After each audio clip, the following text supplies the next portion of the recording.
Okay, so I think we'll start there, and there are still more people joining, but yeah, I'll just do a little brief introduction to Amy into the session, and then hopefully people have joined by the time the meat of the session begins. So good afternoon all, thank you for joining us. My name is Ned Harrison. I work at Suffolk County Council. I am project manager for Business Energy Efficiency Anglia, which provides funding and support to businesses to decarbonise. I also work on the Suffolk Carbon Charter, which is a network of businesses engaging on sustainability, setting targets for decarbonisation and moving towards the collective challenge that we have of net zero Suffolk. The Charter is an accreditation, but it's fundamentally about understanding what impacts are on the basis that we need to know what our impacts are and what that means so that we can take action on them to reduce them. So on that basis, it's extremely apt that we have this session this afternoon on carbon literacy and understanding what that means and how our individual actions fit into the wider picture. Before I hand over to that, just a couple of bits of other business. So one is that if anybody has any questions, we will try, I think it's best probably if we ask these at the end, but do feel free to put them in the Q&A as we go along. And if you have a burning question or something that's not clear, then we'll try to address that as we go through, but otherwise we'll pick them all up at the end or after the session if we don't have an answer today. And then just also to flag a couple of upcoming dates. So we have another Carbon Charter webinar on the 13th of May at 2:30. So that's in 2 weeks, I think, on Thursday. And that's looking at just an introduction to an app aimed at the hospitality sector.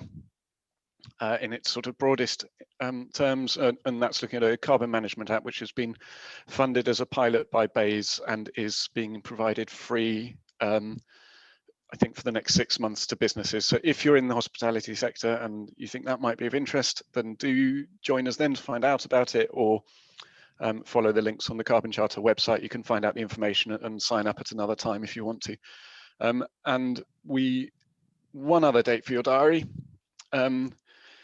On the 1st of July in the afternoon, we are crossing our fingers and hoping that we will have our annual Carbon Charter Summer Garden Party hosted by our good friends at Woolly out in Freckenham. Obviously, circumstances and legislation at the time permitting, but we're hoping that we will go ahead with that. If things need to change between now and then we'll move the session online, which is what we did last year, but we're very much hoping that we will be there and we hope to see people there. We will, of course, be setting it up to be as COVID secure as we can under the circumstances. And we hope to see there. It will be the last of our sessions to be hosted out at Woolly in Freckenham, as they are relocating. Obviously, more details will be available on the Carbon Charter website and going out over email. That's it from me. Without any further ado, I would just like to hand over to Amy, who also works on the Carbon Charter Network, but Amy is I think I'm going to get this right, a senior environmental business advisor at Groundwork, providing support to businesses in Suffolk. Amy.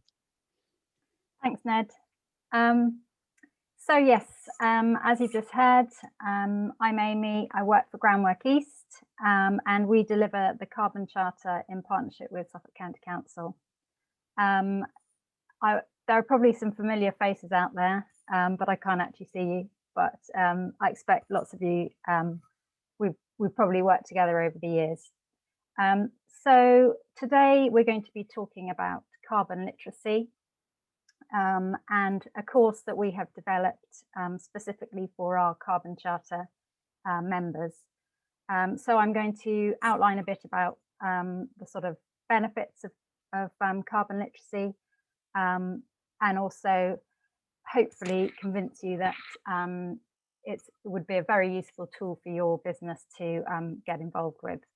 And we're going to be running some courses over the coming months, so I'll give you some more details about those at the end.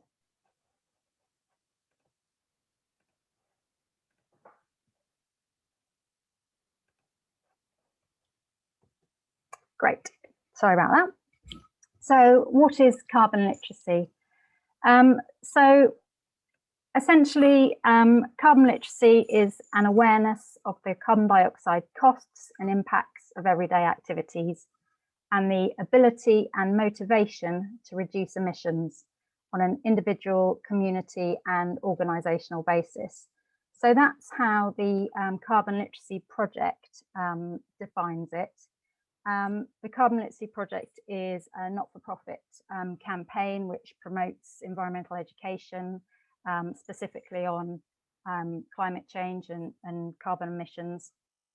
They've been recognised by the UN at COP'21, and we've had our Carbon Charter Carbon Literacy course accredited by them, so that all of our learners will gain a be accredited as carbon literate at the end of the course by the Carbon Literacy Project. So we've linked up with them to develop a course specifically for our members using the overall framework of the Carbon Literacy Project. So why carbon literacy, and why do we feel that it's going to be a useful tool for our Carbon Charter members? Well, research shows that individuals can achieve carbon savings of between 5 and 15% as a result of becoming carbon literate. So that's a great start.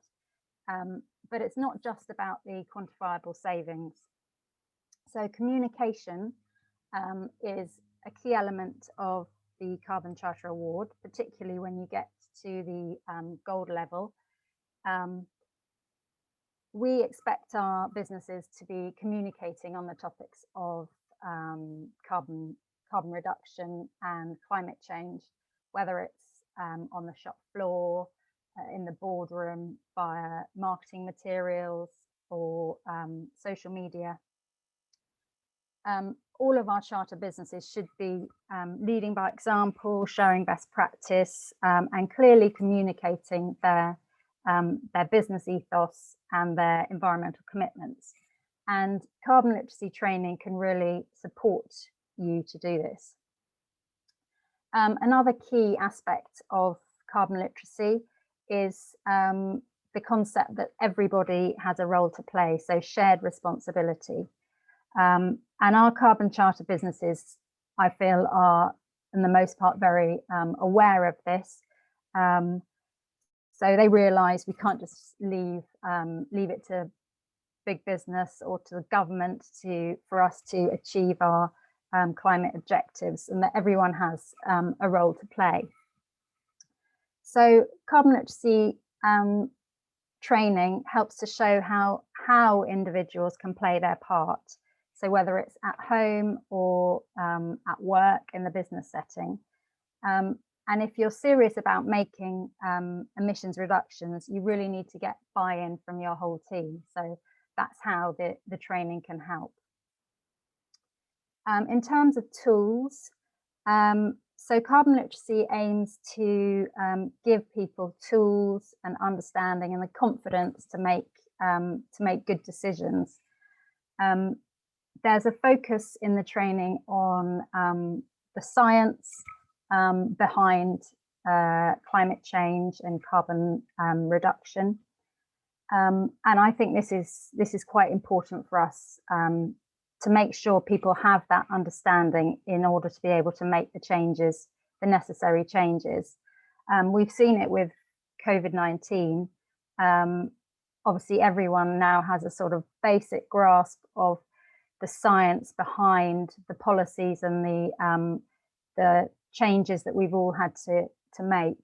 And I think the same sort of knowledge about climate change and carbon reductions and how we achieve those reductions and why we need to make the changes is important.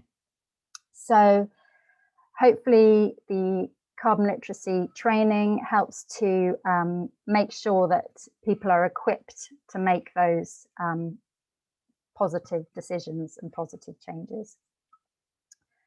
And then finally there I put motivation, because carbon literacy is all about motivating people and having a positive outlook on the changes that we need to make.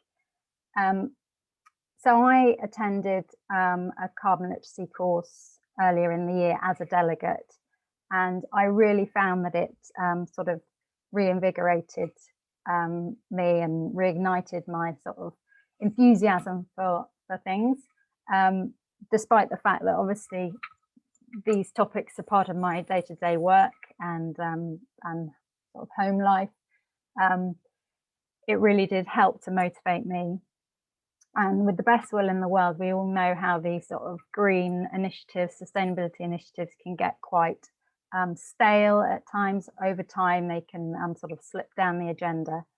But carbon literacy can really help to sort of reinvigorate and motivate you and your team to make the changes needed and to keep plugging away at it, really.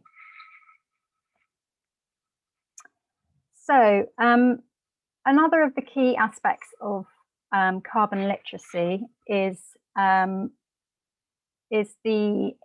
emphasizing the link between the sort of the local and the global.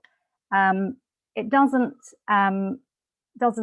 aim to convince people that climate change is real. Personally, I think we're sort of beyond that point now. So 97% of scientific research papers, peer-reviewed scientific papers, now support the hypothesis that climate change is real, is man-made, and is happening. And here in the East, we are already witnessing some changes, extreme weather events. So, for example, last August we had the hottest August day, 35.3 degrees C, I think it was. And then earlier this year we had very heavy rainfall here in Suffolk with over half of a monthly rainfall recorded within 36 hours. So I think everyone is now seeing these changes firsthand, and the carbon literacy really tries to make those links and emphasize the links between the local and the global. So we're seeing extreme weather events and they are part of a global climate shift. We are taking actions here, and the actions that we take here will have an impact on the global picture. Right. So moving on to carbon footprinting. So all of our Carbon Charter businesses will know that carbon footprinting is a key tool within the Carbon Charter. We use it as a measure of progress. So every time you have a Carbon Charter assessment and an award, which is the process we go through for the awards, we calculate your carbon footprint and we measure progress against that. So for a silver level award, we would expect to see at least 10% emissions reductions over the 2 years or since your last assessment. So the carbon footprint is a key tool of the Carbon Charter, and it's also covered in a lot of detail by the carbon literacy training. So essentially, a carbon footprint is a measure of the carbon dioxide that you emit, and the unit of measurement is tons of carbon dioxide equivalent. So that is a unit of measurement which sort of amalgamates all the 6 greenhouse gases which contribute towards the greenhouse effect into one unit so that we can make comparisons. In terms of how we calculate a carbon footprint, there are several free online tools available. So we have one on our Charter website, the link's there on the slide, and our team of advisors can calculate this on your behalf as well. There are also lots of tools available that individuals can use to calculate their own personal carbon footprint. And if you haven't done this before, I would really recommend it. The tool that I like is WWF Carbon Footprint Tool, and it's free to use, and you answer a series of questions and it comes up with a carbon footprint for your individual impact. And it can be very useful because it can focus your attention on the areas that there's the most potential, or the areas that you need to act on. So all of these online calculators and the methodologies that we use when we support you to calculate your carbon footprint, they all use carbon conversion factors. And these are figures which are published annually by the UK government for use by UK organisations. And the reason they're published every year is because they change in that, for example, grid electricity has decarbonised quite significantly over the past few years. So you need to use a carbon conversion factor which reflects the time that those emissions were being generated. So if this all sounds a bit complicated, I'm just trying to give you an overview of the sorts of things we will look into or take a deep dive into in the carbon literacy training. Another aspect of the training is that we try to enable the learners to interpret other people's carbon footprints and the carbon footprint of different actions. So, for example, when we are calculating carbon footprints for the charter, there are certain things that we always consider. So we will consider the boundary, that will be what the carbon footprint relates to. So it would be either the business, an individual, a country, a community, those sorts of things. We'd also consider the time frame. So it needs to be 12 months, annual period, can either be calendar year, or it could be align with your financial reporting. And we would also need to consider which activities are going to be included in that. So in terms of our carbon charter businesses, we would normally include your business premises, so running your business premises in terms of electricity and gas use, waste and water, those sorts of things. And then we would always also look to include your transport emissions. So that's just a sort of whistle-stop tour of carbon footprinting. But as I say, that is quite a key element of our carbon literacy training. And we look at, in the training, we look at the carbon footprints of all different things. So food and travel and buildings, both on a sort of individual or personal level, but also in terms of looking at the business in a business setting. So as I said, for our charter businesses, emissions from buildings tend to make up a significant proportion of that total carbon footprint. And here we can see a breakdown of emissions coming from electricity and gas use for an office building. And that's just a sort of a typical office scenario. So we can see that 32% coming from small power. These are sort of plug-in electrical items. We've got 24% of emissions coming from heating, 22% from lighting, 14% hot water and 8% cooling.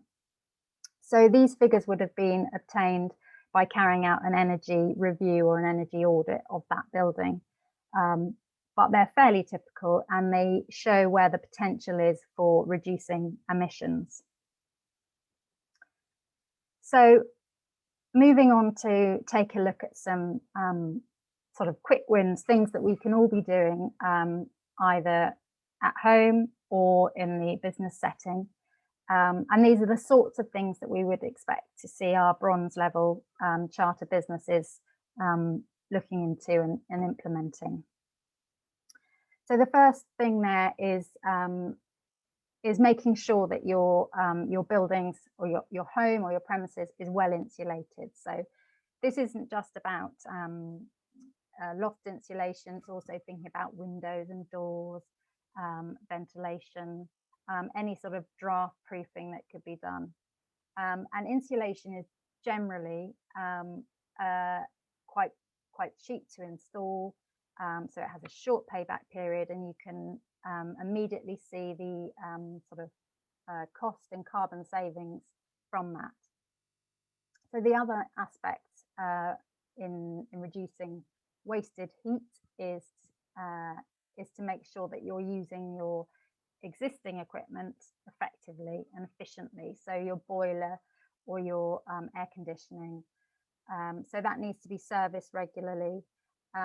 Also, you need to make sure that anybody who is able to influence the controls of that system knows what they're doing, and make sure that they know how to use those controls effectively in terms of things like the thermostat, timers, all these sorts of things, so that you can make sure that you're not wasting heat. So you can use timers to make sure it matches your working hours, for example, and make sure that you're using the thermostat to set sensible temperatures for the heating and for cooling. So moving on, switch to renewable energy. This is an easy step we can all take to reduce the emissions associated with predominantly our electricity supply. So it's switching to a green tariff.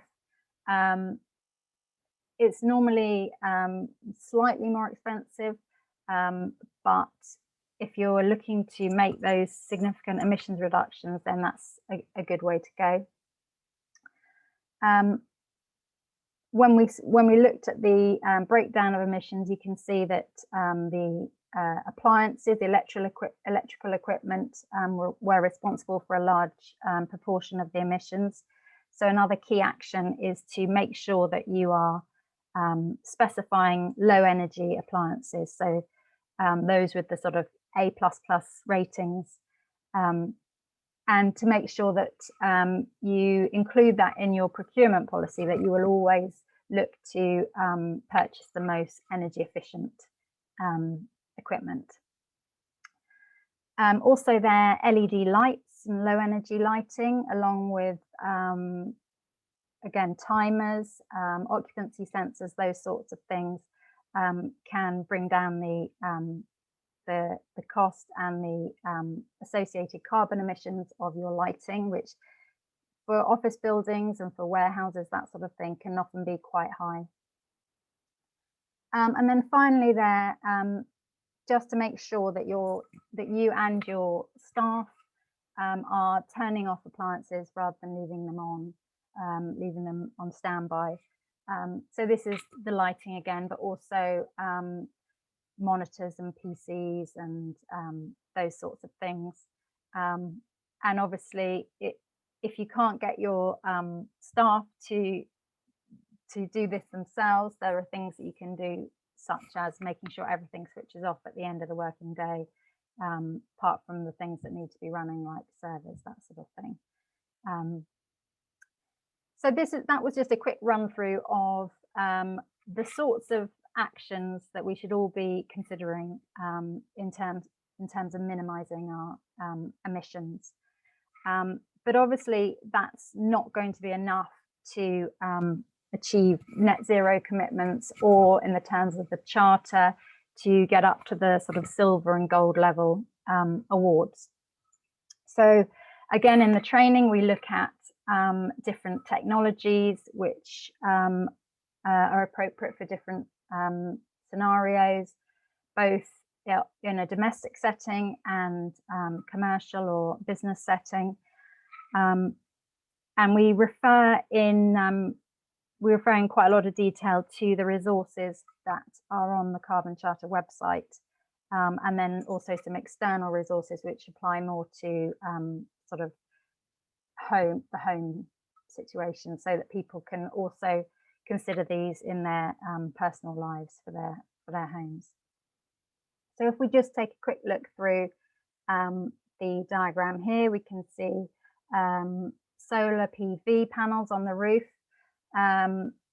Lots of our charter businesses are now seeing that this can work very well with battery storage to make sure that you're making the most of the electricity that you're generating. We've got heat pump there also on the roof, providing heating and cooling. So that's an air source heat pump. LED lighting, we've mentioned, lighting controls, window shades, which can prevent solar gain. When you're using air conditioning, obviously you don't want rooms heating up from the sun shining in through the windows. Superior air sealing and insulation, efficient kitchen equipment, and down in the basement there we can see a wood pellet boiler. So obviously not all of these are going to be suitable for every situation, but it's a matter of having the understanding, the basic understanding of when they might be applicable, so that you can consider those as part of your emissions reduction plan or strategy for your organisation. Right, so transport. I mentioned there that transport emissions are often a significant proportion of most of our carbon charter businesses, their carbon footprints. So obviously it's an area which we should be focusing on to reduce these emissions. So essentially we tend to find there are sort of three ways of addressing, or three strategies for addressing transport emissions. The first of these is to avoid them in terms of things like using teleconferencing.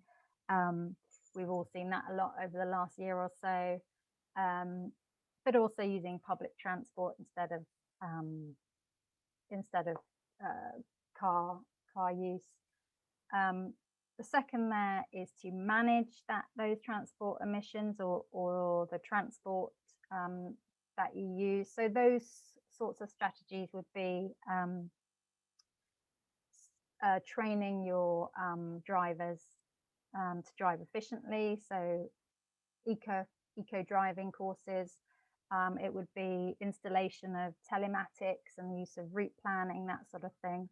But it could also be setting a minimum order size for your online orders, or something like that. So trying to reduce your emissions through effective management.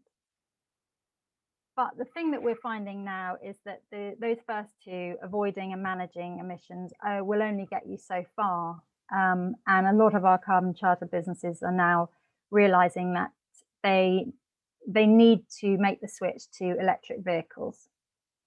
And that's relatively straightforward to do in most cases for passenger vehicles. And we're seeing more and more electric vans amongst our charter members, and I've seen them out on the roads. So that's great. And hopefully it seems likely that there'll be a wider range of electric vehicles to choose from over the coming years. So there should be the vehicles to match our requirements and our charter business requirements. So obviously with electric vehicles, you need the charging infrastructure as well. And lots of our businesses are now installing electric vehicle charging even before they've made the switch to electric vehicles themselves, so that their customers and their employees can make use of that charging. And that's a very positive step to take, because you're obviously facilitating those people to reduce their own emissions. So that's another aspect that we look at in the carbon charter.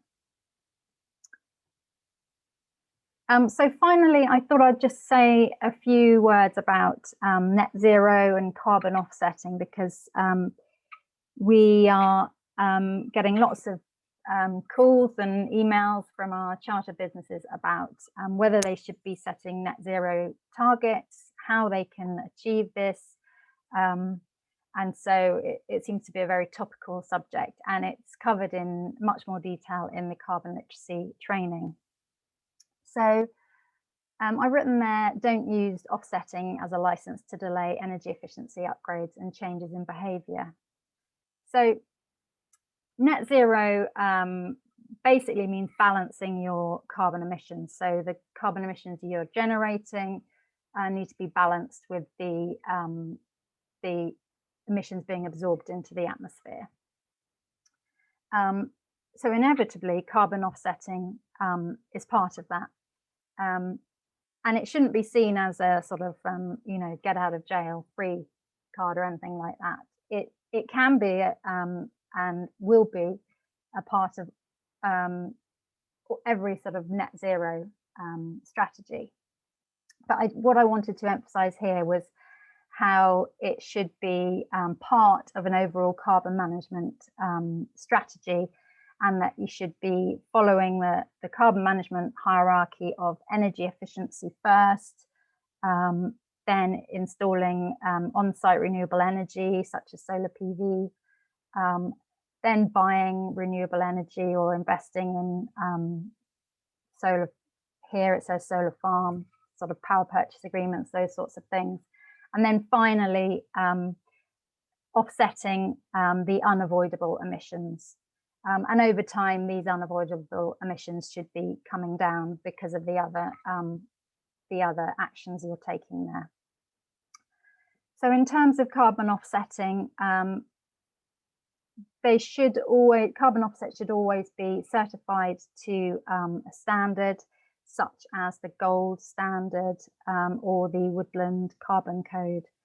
And as I say, it should form part of a wider carbon management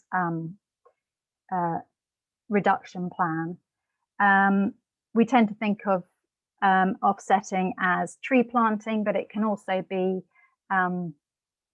investing in maintaining and conserving our existing carbon sinks, which are things like the rainforest and peatland areas. And it can also be investing in renewable energy projects. But they should always be certified in order to make sure that they are additional, so that they wouldn't have been happening anyway.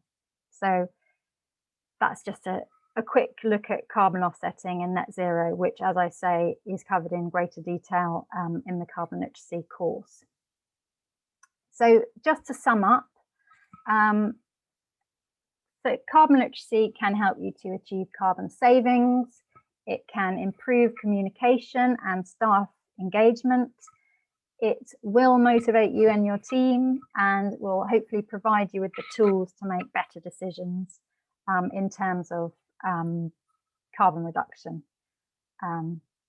So we are going to be running some courses in the next few months. They're initially going to be delivered online. And then hopefully later in the year, we can do some face-to-face delivery.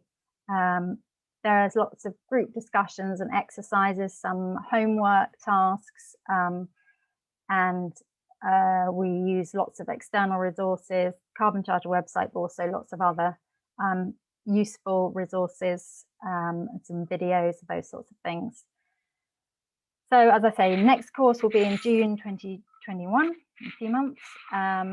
And we're going to have two types of course. So we'll have courses which will be running for individuals to sign up to. And we're also aiming to deliver some bespoke training courses for organisations who have several employees that want to attend at the same time. And we can tailor that to make sure that it's fully aligned with your environmental objectives, that sort of thing. So it's a total of 8 hours learning. And all of our learners will gain their carbon literacy certification and be accredited as carbon literate. So please let me know if you'd like to sign up. or want more information about it, my email address is there, and there's more information on the Carbon Charter website and also on the Carbon Literacy Project website.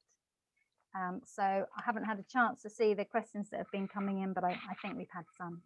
So I will pass back over to Peter and Ned. That's great. Thank you very much, Amy. Very, yeah, kind of whistle-stop tour, but very comprehensive with all kinds of things. So yeah, excellent. Thank you. We've had a couple of questions come in, and I'm going to raise one of those with you, and I might just leave you to mull on that while I highlight something else as well. So this is a question from Adrian, who has lots of solar panels on the house, enough to power the house and 3 electric vehicles. That really is quite a lot, but still have too much going back to the grid in summer and want to charge up our vehicles and use the energy every day at work to power the fudge factory. I'm suspecting that this is perhaps Adrian of Yum Yum Tree Fudge, yeah. Who are charter holders. So he wants to know, how do we get, so how do they use that sort of excess solar energy to charge the vehicles? How do you get the vehicle to grid building solution? If I can just give you a moment to ponder your response to that, and for anyone else to post any other questions they have, then just prompted by what Amy was saying, I also wanted to flag that from the Suffolk County Council, as part of the as a response to the declaration of the climate emergency that the County Council made in back in March 2019, so 2 years ago now, they now have a new, or we now have a new procurement strategy, which means that everybody, all businesses that the council does business with are expected to be helping us to work towards meeting the or tackling the climate emergency. And as part of this, so the key things of it are that the council now expects its suppliers to know what their impacts are, to be working to reduce them, to be looking at carbon net zero and making steps towards that, and to be working with their own supply chain. So very closely aligned to the sorts of things that Amy was talking about at every step. And it does mean that also those businesses that are Carbon Charter accredited, that's now recognised by the council in its procurement in a formal process as meeting those aims. That approach is not unique to the County Council, and I will just put a link to that in the chat. It's not unique to the County Council. It's something that's been inspired by seeing it in private sector. So for businesses that are doing this, one added reason now is that kind of business to business environment. It's increasingly expected, as it is, of course, in business to customer environments as well, that people want to see this. Yes, Amy, anyway, sorry, over to you if you haven't. I think we might, this might be something that we need to follow up, Adrian, outside of this session. In theory, you should be able to use your electric vehicles as battery storage. So I think the issue is that you're generating a lot of electricity at one site, and actually you'd like to use some of that at another site. So as you say, yes, vehicle to grid solution. So in theory, you should be able to use your car as a battery storage facility. So you would be generating electricity at your home address, charging your vehicle, driving your vehicle to the factory up the road, and then be able to use that stored energy. I'm not sure how easy that is to do and whether the technology is there just yet, but it's certainly worth us looking into that, and I will follow that up on your behalf. And if it's something, if we find that it's something that you can do quite easily, or even if it's not easy to do, I can share that information with other charter members, because there may well be others in a similar situation. But yeah, I think I'm going to have to take that one away and do a bit of research, I'm afraid, Adrian. Okay, thank you. And should say that, of course, as Yum Yum Tree are, I think I'm going to get this right, as silver charter holders, that there is member support available to all charter members. So to follow up those sorts of inquiries. So there's a couple of questions about the carbon literacy training, how that works. So Rebecca's asked whether there's a cost involved. There is a cost involved. So for our Carbon Charter members, the first course we're going to run, which is online, is going to be £95 for the course. So that's equivalent of 8 hours learning, and you get the certification at the end. In terms of running bespoke courses, we'd have to look into how we do that and cost that out specifically. But we are trying to keep the costs as low as possible for our Carbon Charter members. So it's completely, not for profit, and it will be cheaper for us to deliver it online, and that's reflected in the costs. Yeah. Okay, thank you. So Richard Gilvers has asked a couple of questions. What proportion of sites in Suffolk are covered by the Carbon Literacy project? But I think you've answered that's available to anyone who's interested. Yeah, and actually you don't have to be in Suffolk. You can be, although the course we've developed is specifically aimed at Suffolk and Norfolk businesses, it is relevant to anyone. And as we're delivering it remotely, we might well get a wider audience than just Suffolk based businesses. And so Richard also asked, has highlighted the point that it varies hugely between sites. Some sites, particularly industrial premises, are more difficult to convert than offices. So do we intend to monitor and then visit all sites as a matter of urgency with proposals, which I think is a really pertinent point, that it is different experience for different people. And I mean, that maybe is a question more from me to address in terms of the council's climate emergency plans, which are have been developed and are going to go on being developed further, and we do have a strategy for dealing with this. It doesn't unfortunately involve visiting every site. It's simply not feasible on the resources that we have at the moment, but we do provide support through the Carbon Charter and other related services to all businesses. This still is something that we are, we respond to businesses that want to engage with us on that and work with them on it, rather than imposing any solutions. I might also add to that just that although obviously with the carbon literacy training, we're not going to be able to give you sort of technical skills to carry out these surveys and what have you, it will give a good grounding of the sorts of things you should be looking at, and also sources of support and information if you've got specific issues. Okay, thank you. So I have another question on popular topic of electric charging points. So Jill, representing a village hall as a CIC, wants to know about any grants available to convert spare solar energy, PV energy, to charging points. Yeah, as opposed to it going to the grid for free, it says, which is, yeah, obviously be better to use it on site.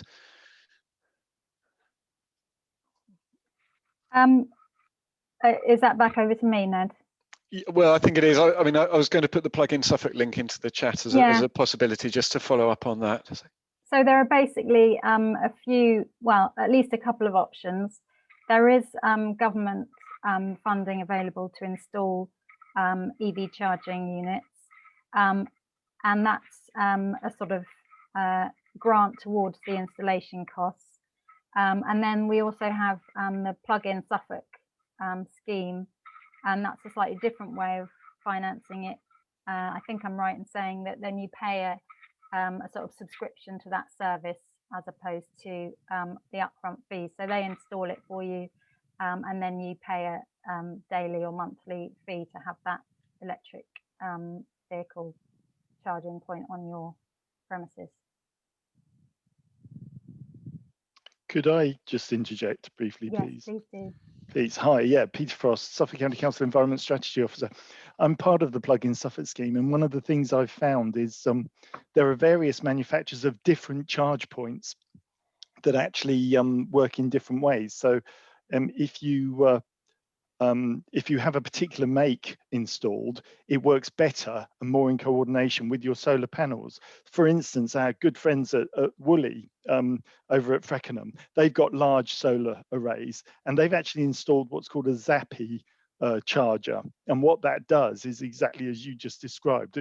It directs the energy from the solar panels to different places at different times. So if they're generating a lot, it's directed into the car. But if your house is using it or your building is using it instead, it reduces the amount that goes into the car and uses it for the house. If both your house is fully supplied and your car is full, it will only then, after all of those priorities have taken place, then feed more out into the grid. Which is helping the whole national grid and the whole of society.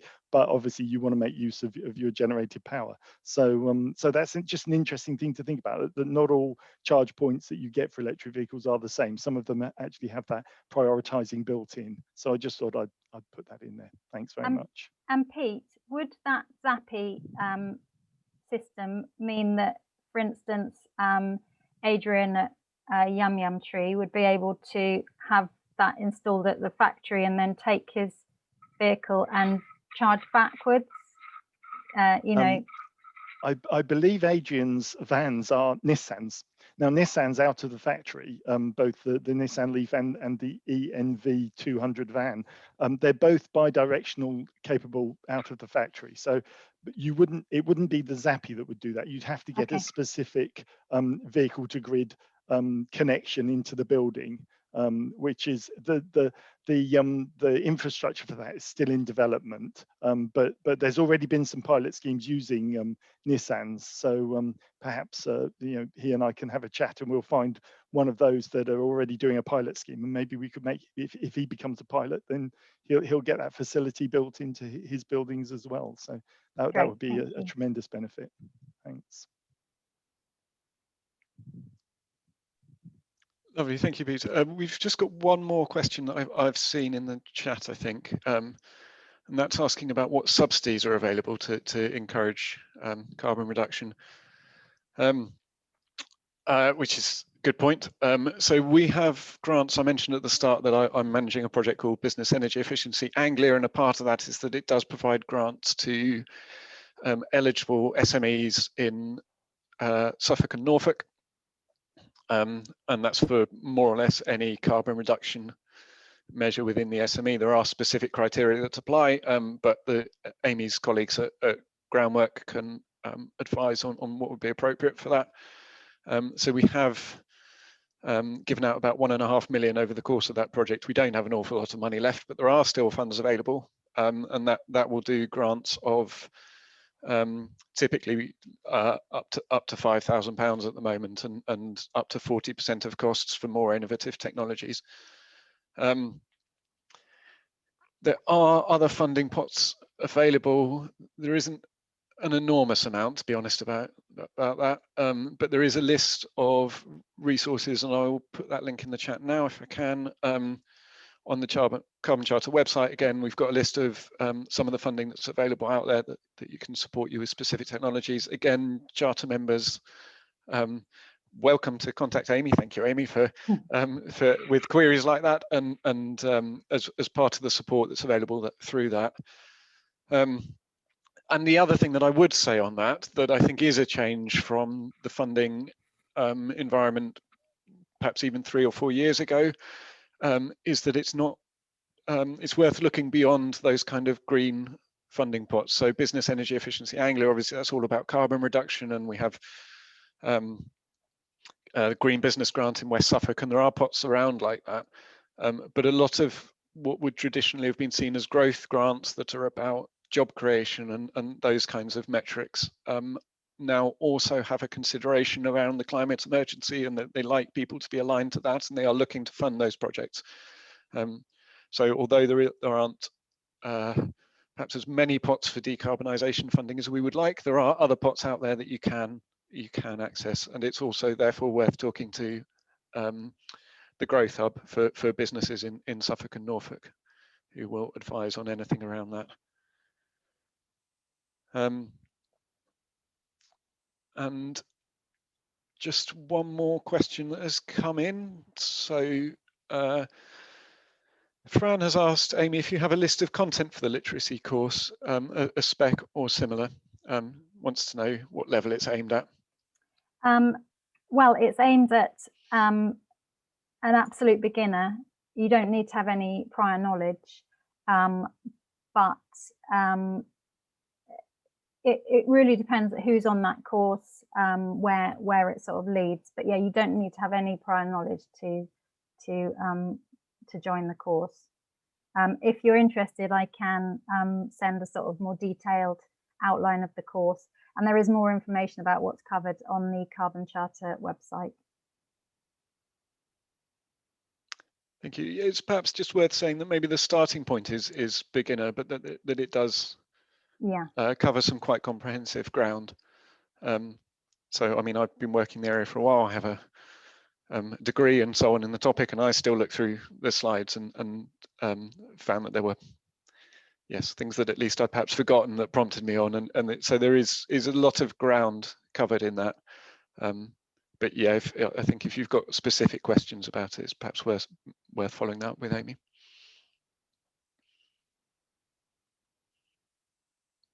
And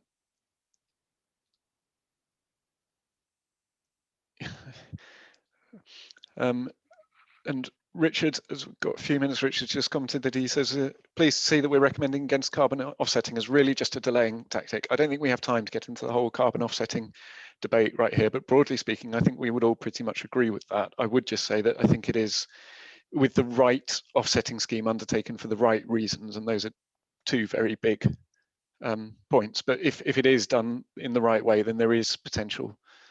There is potential there, but it's clearly not a substitute for taking direct action on your own emissions.